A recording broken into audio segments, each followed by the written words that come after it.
යක්ෂයෝ දෙන්නේ අහසින් යනවා.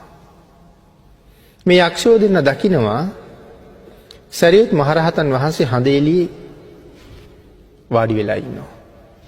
දැන් හිස දිලිසෙනවා හඳ එළියට. ඒක යක්ෂයෙකුට හිතෙනවා මේ ස්වාමීන් වහන්සේට හිසට පාරක් ගහන්න ඕනේ කියලා. ඩොක්කක් අයින්න ඕනේ කියලා හිතෙනවා. එහෙම හිතලා දෙවනි යක්ෂයාට කියනවා මට මෙහෙම හිතෙනවනේ. අර ශ්‍රමණයාට ඩොක්කක් අයින්න. ඊට පස්සේ අනිත් යක්ෂයා කියනවා හොඳයි. සිතුවිල්ල නම් ඇති වුණාට කමක් නැහැ. හැබැයි ක්‍රියාත්මක නම් කරන්න යන්න එපා. ඔය ශ්‍රමණයා හරිම බලවත්. ඔය ශ්‍රමණයා ඊටාම උතුම් ගුණ තියෙන කෙනෙක්. ඔය ශ්‍රමණයා හරි සිල්වත්. ඔය ශ්‍රමණයා මහානුභාව සම්පන්නයි. දෙන්න කවදාවත් ඔබට හිතිච්ච හිතවිල්ල ක්‍රියාත්මක නම් කරන්න එපා. ඒ කරුණ සඳහන් කරාම දෙවනි පාරටත් අනිත් යක්ෂයා කියනවා නෑ මට ඩොක්කක් අනින්නමයි හිතෙන්නේ කියලා. දෙවනි පාරත් මෙයා කියලා දුන්නා එපා. ඒක හරි භයානක වැඩක්. එහෙම කිව්වට අහන්නේ නෑ. මෙයා තුන්වෙනි පාරත් කියනවා නෑ යාළුවේ මට නම් ඩොක්ක අයින්නමයි හිතෙන්නේ කියලා. එහෙම කියලා මෙයා කියන කාරණාව අහන්න නැතුව ඩොක්කක් ඇන්නා.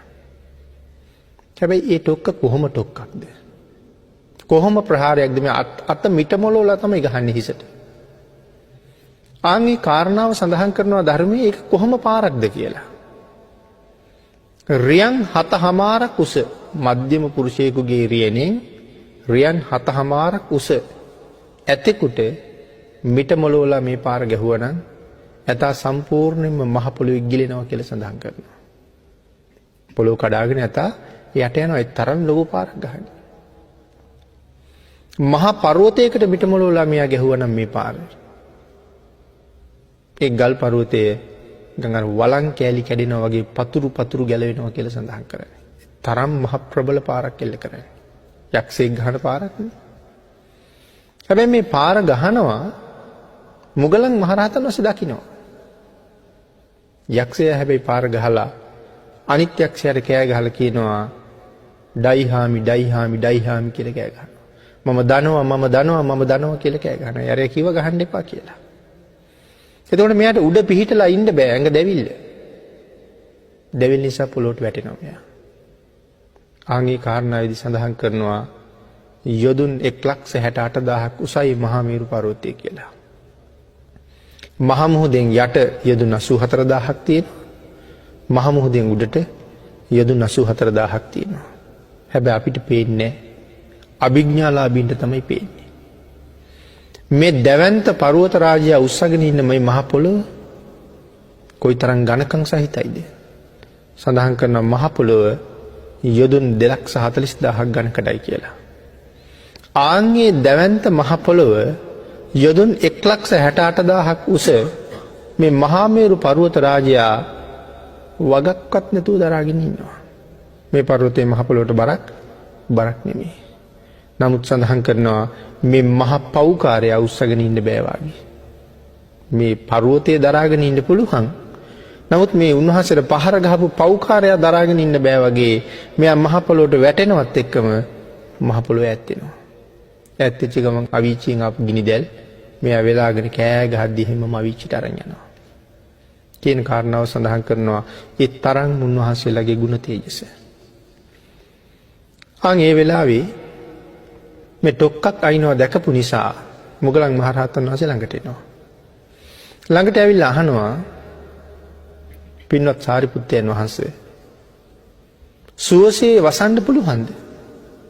බොහොම පහසුවෙන් බොහොම සුවයෙන් ඔබ වහන්සේ වැඩ ඉන්නවද? පිහිටලා ඉන්න පුළුවන්ද කියලා.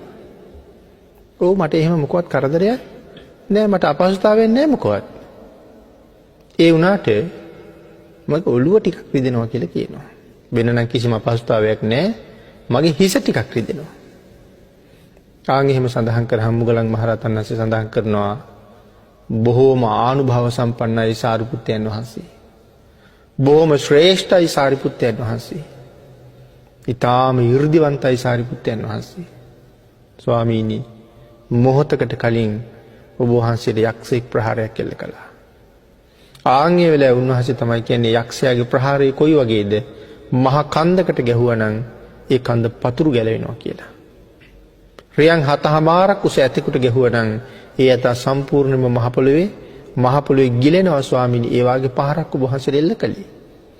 ඒකයි මම ඇහුවේ ඔබ වහන්සේට සුවසේ පිහිටලා ඉන්න පුළුවන්ද කියලා. ආන්ගේ වෙලාවේ සරියුත් මහ රහතන් වහන්සේ තමන් වහන්සේ කොයිතරම් 이르දිමත්ද කියන කාරණාව කියන්නේ නැහැ. ඒ උන්වහන්සේ තරම්ම ස්වභාවයෙන්ම නිහතමානී. මේ සිද්ධිය අවස්ථාවේ විතරක් නෙවෙයි මුළු ජීවිතේම එහෙමයි. ඒ වෙලාවේ මේ කාරණාව පදනම් කරගෙන මුගලන් මහරහතන් වහන්සේගේ පිළිබඳව වර්ණනාවක් කරනවා. ශ්‍රේෂ්ඨයි පින්වත් මොග්ගල්ලාන ඔබ ශ්‍රේෂ්ඨයි. ඔබ මේ වෙලාවේ මෙතන මහ යකෙක් දැක්කා. ඉතින් ඔබ පුදුම ඊර්ධියක් කොමට තියෙන්නේ. මේ වෙලාවේ මහ යකෙක් දැක්කා. හැබැයි මේ වෙලාවේ මම මෙතන පාංශු පිසාචෙක්වත් දැක්කේ නැහැ කියනවා. කවුද මේ පාංශු පිසාචියෝ කියලා කියන්නේ? ඒගොල්ලෝ මේ රොඩු ගොඩවල් වල ජීවත් වෙන පිසාච කොට්ටාසයක්.